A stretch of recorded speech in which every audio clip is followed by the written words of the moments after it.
বাংলাদেশের ২৩তম রাষ্ট্রপতি পদে বিএনপির প্রার্থী হিসেবে চূড়ান্ত মনোনয়ন পেয়েছেন দলটির মহাসচিব এবং স্থানীয় সরকার মন্ত্রী মির্জা ফখরুল ইসলাম আলমগীর।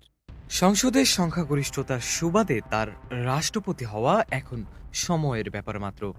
তিনি রাষ্ট্রপতি হিসেবে দায়িত্ব নিলে শূন্য হবে তার ছেড়ে দেওয়া বিভিন্ন পদ এবং ঠাকুরগাঁও ১ আসন। ফলে স্বাভাবিকভাবেই প্রশ্ন আসে, ঠাকুরগাঁও ১ আসনে পরবর্তী বিএনপির প্রার্থী কে হতে যাচ্ছেন। জাতীয় সংসদ নির্বাচনের প্রচারণায় মির্জা ফখরুল নিজেই ঘোষণা করেছিলেন এটি তার শেষ নির্বাচন। প্রবীণ এই রাজনৈতিক অভিভাবকের অবসর ভাবনায় ঠাকুরগাঁয়ের মানুষের নজর এখন তার উত্তরসূরির দিকে। স্থানীয় আলোচনায় বারবার উঠে আসছে তার মেয়ে বিশিষ্ট চিকিৎসা বিজ্ঞানী ডক্টর শামারু মির্জার নাম। এলাকা জুড়ে চলছে জোর গুঞ্জন, বাবা যাচ্ছেন বঙ্গভবনে, মেয়ে যাচ্ছেন সংসদে।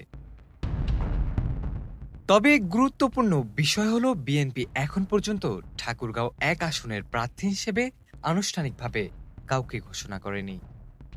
শামারু মির্জা নিজেও এ বিষয়ে কোনো আনুষ্ঠানিক রাজনৈতিক ঘোষণা দিয়েছেন এমন কোনো তথ্য নির্ভরযোগ্য সূত্রে পাওয়া যায়নি। ডক্টর শামারু মির্জা পেশায় একজন মেডিকেল সায়েন্টিস্ট।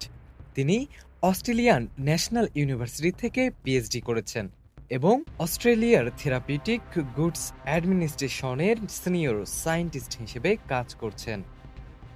২০০৬ সাল থেকে তিনি অস্ট্রেলিয়ার ক্যানবেরায় বসবাস করছেন। ২০১৭ সালে তিনি সিতারাস্ট স্টোরি নামের একটি অলাভজনক সংগঠন প্রতিষ্ঠা করেন, যা বহুসাংস্কৃতিক পটভূমির নারীদের মানসিক স্বাস্থ্য, আত্মবিশ্বাস এবং সামাজিক অংশগ্রহণ নিয়ে কাজ করে। এই সামাজিক কাজের স্বীকৃতি হিসেবে ২০২৩ সালে শামারু মির্জা এসিটি লোকাল হিরো নির্বাচিত হয়েছিলেন। I saw many women suffering in silence, so I thought শামারু মির্জার রাজনৈতিক সম্পৃক্ততা নিয়ে অবশ্য এর আগেও আলোচনা হয়েছে। ২০২৬ সালের জাতীয় সংসদ নির্বাচনের সময় তিনি তার বাবা মির্জা ফখরুলের সাথে ঠাকুরগাঁয়ে ছিলেন। তিনি সরাসরি কোনো রাজনৈতিক পদে না থাকলেও দেশের মানবাধিকার ও গণতন্ত্র নিয়ে বৈশ্বিক অঙ্গনে কাজ করেছেন। নির্বাচনের সময়ে বাবার আসনে ঘুরে ঘুরে ভোট চাওয়া এবং সাম্প্রতিক সময়ে সোশ্যাল মিডিয়ায় তার তৎপরতায় স্থানীয়রা রাজনীতির নতুন ইঙ্গিত পাচ্ছেন। তবে ঠাকুরগাঁও ১ আসনের সম্ভাব্য প্রার্থিতা নিয়ে আরও একটি গুরুত্বপূর্ণ নাম মির্জা ফয়সাল আমিনের। তিনি মির্জা ফখরুলের ছোট ভাই এবং বর্তমান ঠাকুরগাঁও জেলার বিএনপির সভাপতি।